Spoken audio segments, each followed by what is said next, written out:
Alors, imaginons un instant le scénario suivant. On est parachuté au bout du monde, dans un village super isolé dont on connaît absolument rien. Le rêve de tout aventurier, non? Bah, sur le papier, oui. Sauf que très vite, on se rend compte que les habitants gardent ostensiblement leur distance. Les assistants locaux qu'on a embauchés mentent ouvertement, juste pour excuser leur retard constant. Ah ouais, l'ambiance se tend. C'est ça. Et nos pauvres petits sourires de politesse, bah, ils sont perçus avec méfiance, presque comme des menaces en fait.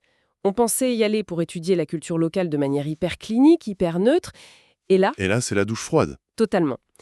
En réalité, on est sur le point de découvrir que tout ce qu'on croyait savoir sur le comportement humain, sur la société et même sur soi-même, c'est qu'une immense illusion créée par notre propre esprit. C'est une entrée en matière qui frappe fort. Mais c'est vraiment un point de départ fantastique pour aborder notre sujet d'aujourd'hui. Ouais, parce que c'est exactement ce qu'on va décortiquer dans cette nouvelle exploration. Tout à fait. Cette remise en question totale de notre perception, c'est vraiment le cœur d'une œuvre révolutionnaire de l'anthropologue Roy Wagner. Ça s'appelle The Invention of Culture, dans son édition révisée de 1981. Un livre assez dense d'ailleurs. Très dense, oui. Et la mission de notre analyse d'aujourd'hui, c'est de déconstruire, mais alors fondamentalement, la façon dont nous étudions et percevons les modes de vie qui sont différents des nôtres. Donc on va essayer de répondre à une question qui donne un peu le vertige, quoi. Est-ce que cette chose qu'on appelle la culture, c'est une entité monolithique, un truc matériel qu'on peut mesurer objectivement? Ou bien, et c'est là toute la thèse de Wagner, s'agit-il d'une illusion créative, une sorte d'invention qu'on fabrique de toutes pièces pour réussir à donner du sens à un monde qui nous échapperait complètement sans ça? C'est un changement de paradigme qui est juste énorme. Parce que historiquement, on a souvent imaginé les sciences humaines un peu sur le modèle des sciences naturelles, tu vois. Exactement, on calquait les méthodes. Voilà, on s'imagine le chercheur qui arrive sur le terrain avec son petit carnet, qui observe une tribu, bah comme un biologiste observerait une nouvelle espèce de papillon. Il note les rituels, ce qu'il mange, comment s'organise le village, et hop, le fait devient un truc objectif. Sauf que ça, c'est un mythe. L'anthropologie, ça étudie le phénomène humain dans sa globalité. Et ça pose un paradoxe majeur. Lequel? Eh ben, le chercheur, c'est lui-même un être humain. Il débarque pas de l'espace. Il amène avec lui tous ses bagages, son propre mode de vie, au beau milieu de son sujet d'étude. Ah oui, il est englué dans ce qu'il étudie. C'est exactement ça. Ce paradoxe, il détruit purement et simplement le mythe de l'observateur neutre. Pendant très longtemps, les sciences humaines, elles ont été sous l'influence de ce qu'on appelle le rationalisme classique. Attends, arrêtons-nous 2 secondes sur ce terme de rationalisme classique. On parle bien de cette vieille idée, un peu héritée des Lumières, où un scientifique pourrait se détacher complètement de ses émotions. Oui, par la seule force de sa raison. C'est fou de penser ça aujourd'hui. L'idée qu'il pourrait observer le monde de l'extérieur comme une machine totalement neutre. C'est le fantasme absolu d'un point de vue divin, quoi. Un regard qui surplombe l'humanité, mais qui n'en ferait pas partie. Wagner, il explique que cette illusion d'objectivité absolue, il faut l'abandonner. Purement et simplement. Faut la jeter à la poubelle. Voilà. En sciences humaines, le chercheur, c'est son propre instrument de mesure. Du coup, il faut remplacer cette chimère par ce que Wagner nomme une objectivité relative. D'accord. Mais attends, si on abandonne l'objectivité absolue, est-ce qu'on fragilise pas toute la démarche scientifique? Enfin, je veux dire, c'est comme exiger d'un poisson qu'il étudie objectivement l'eau de son bocal, mais en refusant de reconnaître qu'il est lui-même mouillé. Ah, l'analogie du poisson, hein. Elle est super parlante. Bah oui, ça paraît insoluble, non? Pas tant que ça, parce que l'objectivité relative, selon Wagner, c'est pas nier l'eau du bocal. C'est précisément le fait que le poisson admette et documente le fait qu'il est mouillé, et ce, avant même de commencer ses observations. Ah, je vois. Donc il assume sa condition. C'est ça. L'anthropologue doit impérativement reconnaître qu'il possède sa propre culture, ses propres biais inconscients, et que ses yeux, ils sont équipés de lentilles déformantes. Et en avouant cette vulnérabilité, il se place sur un pied d'égalité avec les personnes qu'il étudie, en fait. Tout juste. Et c'est cette admission qui ouvre la porte à un principe super important, la relativité culturelle. C'est-à-dire que si tout le monde porte des lentilles déformantes, le chercheur y compris, on doit partir du principe que toutes les cultures se valent. Exactement. Parce qu'il n'existe tout simplement aucune méthode de mesure universelle, aucune règle magique sans biais qui permettrait de les classer sur une sorte d'échelle de valeur. Vu comme ça semble logique. Mais bon, cette humilité intellectuelle, je suis désolée, mais c'est très séduisant sur le papier. quand on est bien au chaud dans un bureau d'université. Ah, tu mets le doigt sur le point sensible. Bah oui, la réalité du travail sur le terrain, c'est infiniment plus violent, non? La confrontation entre cette belle théorie bien ordonnée et la pratique physique, ça doit faire des étincelles. Des étincelles, c'est le mot faible. C'est là qu'on en revient à ton scénario de départ. Le chercheur débarque avec ses valises pleines de théories, et boum, il se heurte au chaos de la vraie vie. C'est fini le romantisme de l'explorateur, hein. Totalement. Wagner raconte que l'arrivée sur le terrain, c'est souvent marqué par une immense solitude et un désordre absolu. Rien n'est prêt. La maison qu'on devait construire pour lui, elle est en retard, et quand il demande pourquoi, on lui sert des mensonges manifestes. Juste pour justifier les délais, quoi. Ouais, il y a des chiens qui hurlent sur son passage, les villageois le fixent avec une méfiance palpable. Mais dans une ambiance aussi tendue, j'imagine que les grandes discussions philosophiques sur le sens de la vie en oublient, hein. On doit en être réduit à des échanges hyper primaires. La survie logistique de base. C'est exactement ce qui se passe. Les premières interactions qui marchent, elles ont rien d'intellectuel. C'est trivial au possible, genre chercher un endroit adéquat pour faire ses besoins sans offenser tout le village. Ah oui, l'angoisse. Ou tenter, souvent super maladroitement, d'allumer un poêle local pour se faire à manger ou se réchauffer. Et le truc fascinant, c'est que ces moments où le chercheur apparaît complètement démuni, Voire un peu pathétique, non? grave pathétique, eh ben, c'est paradoxalement ça qui l'humanise aux yeux des locaux. C'est un mécanisme super intéressant quand on y pense. Ces problèmes deviennent tellement basiques que n'importe qui peut s'identifier. On ressent une sorte de sympathie ou au moins de la pitié pour ce pauvre étranger qui sait même pas allumer un feu. Voilà, la glace pratique est brisée. Mais on s'attendrait à ce qu'après ça, les choses sérieuses commencent. Qu'ils puissent enfin nouer des vraies relations. Et c'est là que ça coince. C'est là que le véritable gouffre s'ouvre. Dès que l'anthropologue essaye de dépasser le stade du poil cassé, pour créer des liens plus profonds, il se prend un mur invisible. Un mur de quoi? Des règles sociales. Oui, toutes les règles qui régissent l'amitié, la politesse, l'espace personnel, la dette, ça correspond à rien de ce qu'il connaît. Il peut se retrouver face à un système où un ami, c'est simultanément un membre de ta famille, ton banquier, ton partenaire commercial et ton allié militaire. Oula, ça fait beaucoup de casquettes pour une seule personne. C'est ingérable pour lui. Toute sa compétence sociale, tout ce qui faisait de lui un adulte fonctionnel dans son propre pays, ça s'évapore en un instant. En vrai, c'est pas si éloigné de ce qu'on peut tous ressentir au quotidien, mais à une autre échelle. Comment ça? Imaginons le moment où on intègre une nouvelle belle famille. Ils ont leurs propres rituels tacites, leurs blagues internes auxquelles on comprend rien. Ou même quand on débarque dans une nouvelle boîte. L'organigramme officiel masque plein de règles non écrites que tout le monde connaît, sauf nous. Ah oui, le fameux malaise du petit nouveau. C'est ça, on se sent exclu, hyper maladroit, sauf que pour l'anthropologue qui est isolé au bout du monde, ce sentiment doit être décuplé puissance 1000. C'est ça le vrai choc culturel en fait, c'est pas juste être surpris parce que la nourriture est trop épicée. Non, c'est beaucoup plus profond. Psychologiquement, c'est pas un simple mal du pays. C'est le moment précis où la propre culture du chercheur devient visible pour lui-même, mais en creux. En creux, tu veux dire par le manque? Exactement. Avant de perdre tous ses repères, sa culture, elle lui était invisible, comme l'air qu'il respirait. Mais là, face à son sentiment d'inadéquation totale, il réalise soudain qu'il a des attentes hyper rigides sur la façon dont les humains devraient se comporter. Et son inconfort vient du fait que ces normes internes rentrent en collision frontale avec une réalité qui s'en fiche complètement de ses attentes. C'est violent. Et l'ironie, c'est que ce sentiment d'étrangeté, il est 100% réciproque. Wagner dit bien que les locaux, eux aussi, subissent un choc de l'anthropologue. Ah oui, vu de leur fenêtre, ça doit être surréaliste. Ils ont face à eux un adulte physique, peut-être imposant, mais qui se comporte socialement comme un enfant super naïf. Un enfant de 5 ans, oui.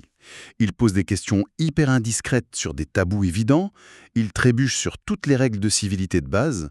En fait, ils doivent l'éduquer de A à Z. Donc les mensonges et les retards du début, c'était pas de la méchanceté gratuite. Pas du tout. C'était des tentatives pour contrôler et, d'une certaine façon, pour domestiquer cet intrus qui est quand même un peu embarrassant. C'est fou, hein. On a deux parties qui essaient mutuellement de se dresser selon leurs propres critères. Et pour le chercheur, cette frustration, elle est dangereuse. Ça menace direct son équilibre psychologique. S'il ne fait pas attention, c'est la dépression assurée ou le ressentiment. C'est vrai que, historiquement, certains missionnaires confrontés à la même angoisse finissaient par péter les plombs et blâmer violemment les populations locales.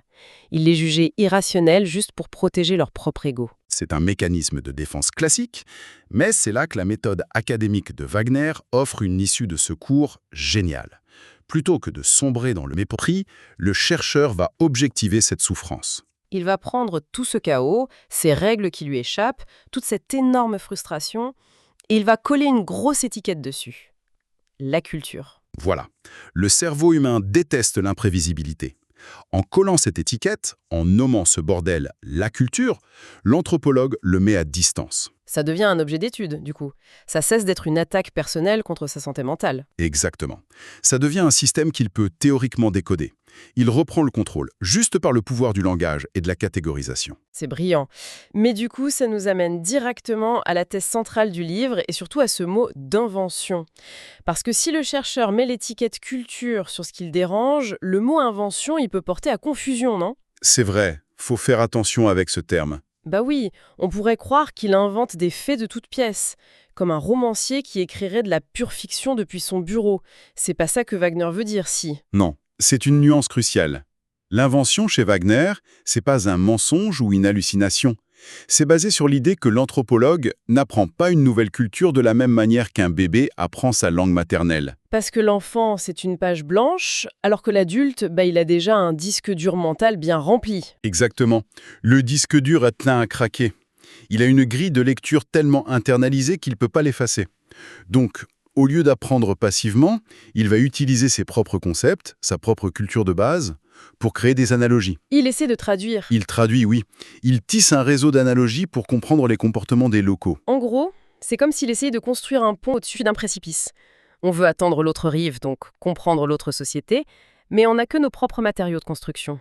Nos mots, nos concepts de famille, de religion. Et on tord ces matériaux pour que le pont tienne. C'est ça l'invention de la culture. Il invente la culture qu'il étudie. Mais le truc le plus vertigineux, Vas-y. c'est que par ce même mouvement, il réinvente sa propre culture. Ah, parce que le concept étranger agit comme un levier sur son imagination. C'est ça, pour expliquer l'autre de manière cohérente, il est obligé d'étirer et de modifier la compréhension qu'il a de son propre monde. Donc, étudier l'autre, c'est se métamorphoser soi-même.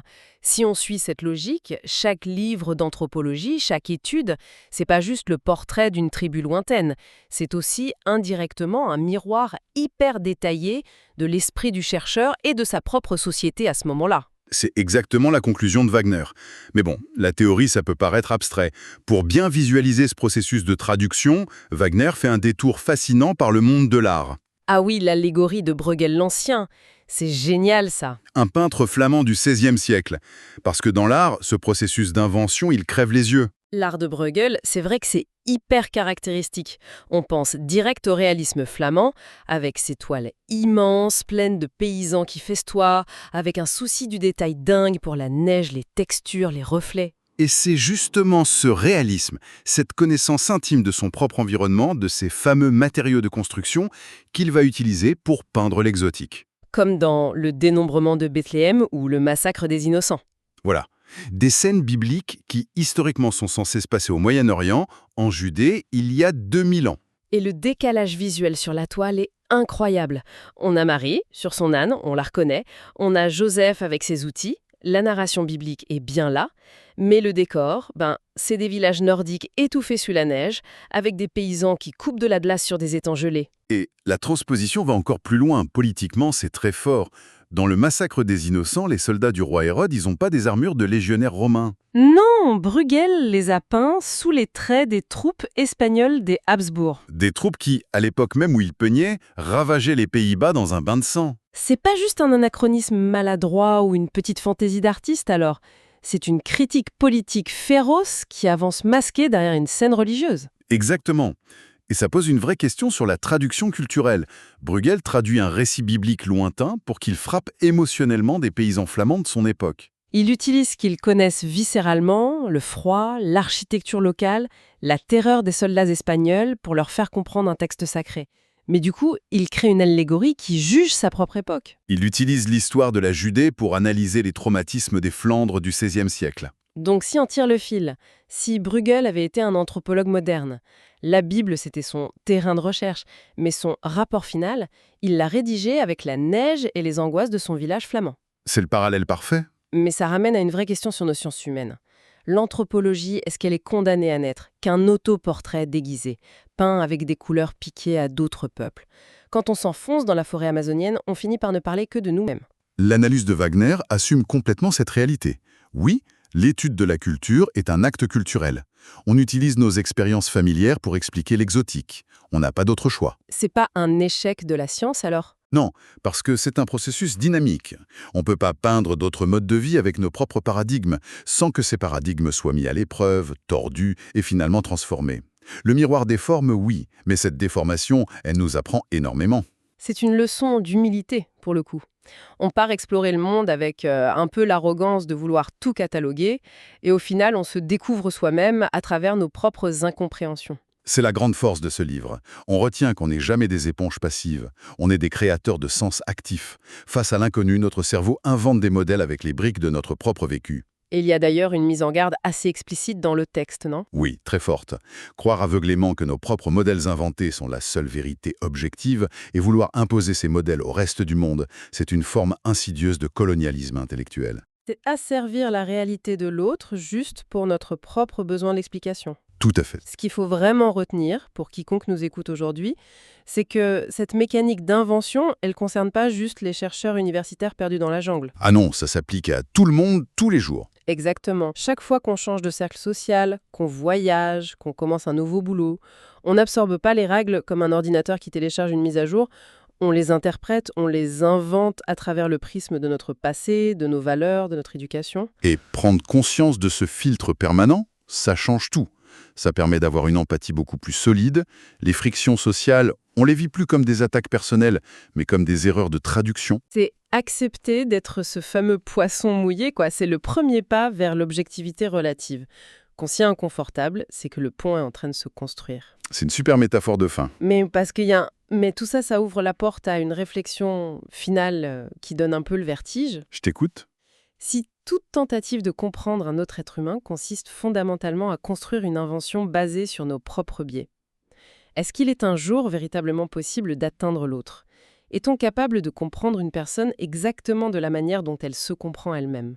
Ah, Ou alors, est-ce que l'esprit humain est condamné par nature à errer éternellement dans un palais des glaces, à n'interagir qu'avec des versions inventées et projetées de sa propre subjectivité?